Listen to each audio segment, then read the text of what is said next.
Bonjour à tous et bienvenue dans une nouvelle chaîne. Alors ne soyez pas surpris parce que j'ai eu d'énormes problèmes techniques, que ce soit au niveau de Google pour retrouver mon compte, que ce soit au niveau des logiciels de montage.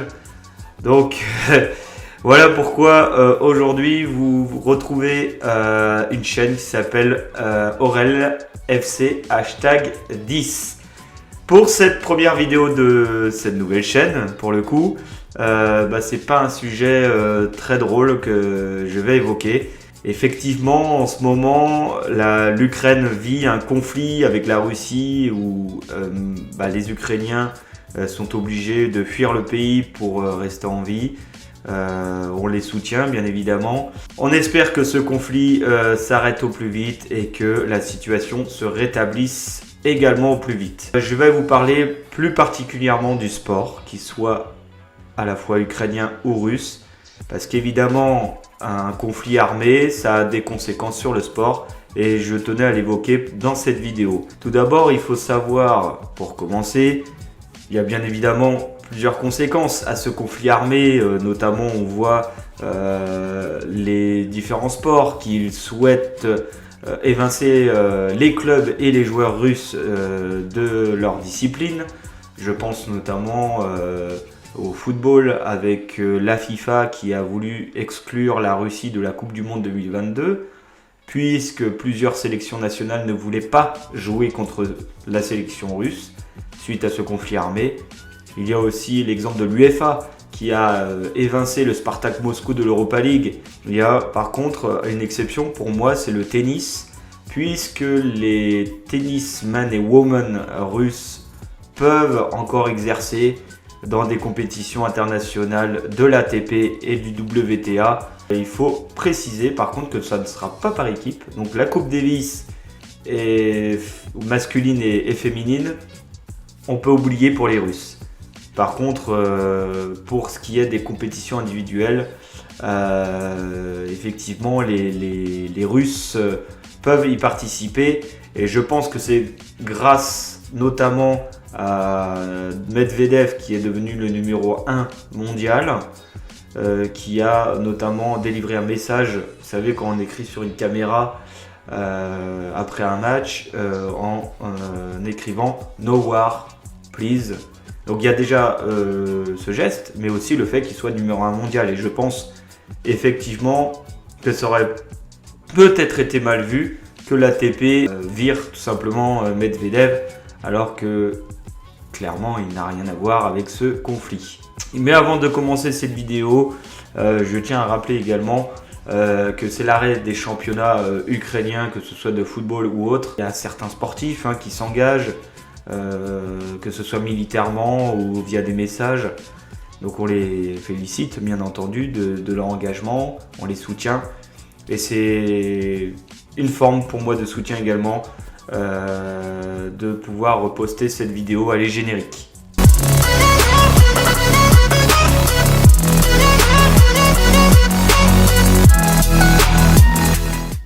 Avant toute chose, je tiens à préciser que le sport ukrainien était déjà touché par un conflit russo-ukrainien. Il faut savoir que ce conflit, ça commence depuis 8 ans, ce n'est pas depuis hier.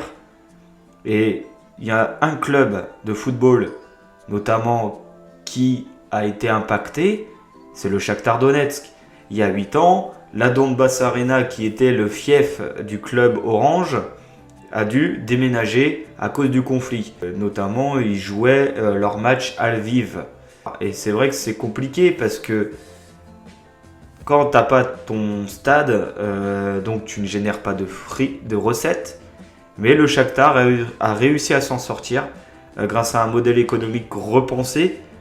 Mais son stade n'était plus vraiment le sien. Et ce stade servait de stock de nourriture, notamment pour ceux qui habitaient dans le Donbass, pour pouvoir survivre, je dirais, face au conflit entre les séparatistes pro-russes et l'armée ukrainienne. Alors moi j'ai évoqué plusieurs hypothèses, puisqu'un conflit, il faut que ça se termine. Si Vladimir Poutine arrive au bout de ce qu'il souhaite, et donc que l'Ukraine devienne russe. On voit que les clubs russes et les sportifs russes sont écartés des compétitions internationales. Et puis il y a aussi la diffusion télévisée. C'est-à-dire que par exemple on voit la LFP qui a souhaité que la Russie ne puisse plus visionner la Ligue 1 dans son pays. Ce sera même des deux côtés selon moi, c'est-à-dire que d'un côté, soit l'Occident, comme ils disent, va interdire la diffusion des matchs, que ce soit de football, de tennis, on ne sait jamais, ou de rugby en Russie, ou alors la Russie pourrait aussi interdire la diffusion de compétitions russes, ou interdire à la presse aussi d'ailleurs de pouvoir accéder à l'information du sport russe. On l'a vu notamment dans les années 70, exactement en 72, où le Chili était parti jouer en URSS. Les journalistes n'étaient pas invités. Il y a eu un score de 0-0 et il y a eu des polémiques, notamment par rapport à l'arbitrage. Voilà. Donc ça pourrait être vraiment le pire scénario, mais ça pourrait arriver. Ensuite, il y a aussi une possibilité de dissolution du championnat ukrainien. Je parle pour le football, mais comme pour les autres sports. Et peut-être une assimilation dans le championnat russe. On l'a vu par le passé avec l'URSS, où le Dynamo Kiev a remporté plusieurs titres et est devenu d'ailleurs une place forte de la scène européenne en ces temps de l'Union soviétique. Puis il y a les sportifs ukrainiens qui pourraient concourir pour la Russie, être assimilés à cette nouvelle bannière. Justement, ça pourrait provoquer l'exode des Ukrainiens et surtout les pousser à essayer de jouer pour un autre pays. Alors est-ce que les instances des différents sports vont donner un statut spécial pour les Ukrainiens, que ce soit même pour les JO? Affaire à suivre. Et puis, moi je reprends aussi les mots de Mircea Lucescu, qui est l'entraîneur actuel du Dynamo Kiev, qui aurait même espéré, par exemple, un championnat de foot ukrainien dans un autre pays. Là, pour moi, je vous avoue, je suis dubitatif parce que déjà, c'est très complexe à organiser. Il faut aussi que le pays le veuille, parce qu'il faut quand même des stades pour ces clubs. Le Dynamo Kiev ou le Shakhtar Donetsk, par exemple, ce ne sont pas des clubs de petite facture. Ce sont des grands clubs à l'échelle européenne notamment. Donc il est évident qu'il faudra des bons stades. Et est-ce que un pays comme la Pologne ou la Roumanie déjà pourra attirer assez de fans pour les faire venir? Et puis tous les week-ends, ça s'avère complexe, rien que ça. Et à organiser encore plus. Par contre, si l'Ukraine reste l'Ukraine, eh bien, il y aura un retour du sport, mais il sera progressif.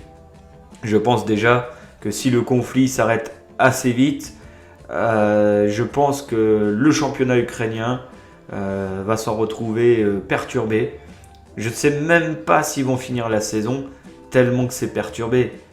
Soit il y aura peut-être des bombardements sur les installations sportives, soit il y a des équipes qui vont se retrouver sans leurs joueurs parce que soit ils seront partis à l'étranger, soit pire, et je ne le souhaite pas. Dans les deux cas, la Russie c'est non grata pendant combien de temps, on l'ignore. Est-ce que ce sera jusqu'à la fin du conflit seulement? Est-ce que ce sera pour un temps? Affaire à suivre. Et puis surtout, quand sera-t-il des recours? Parce qu'il faut savoir que les fédérations ont fait des recours.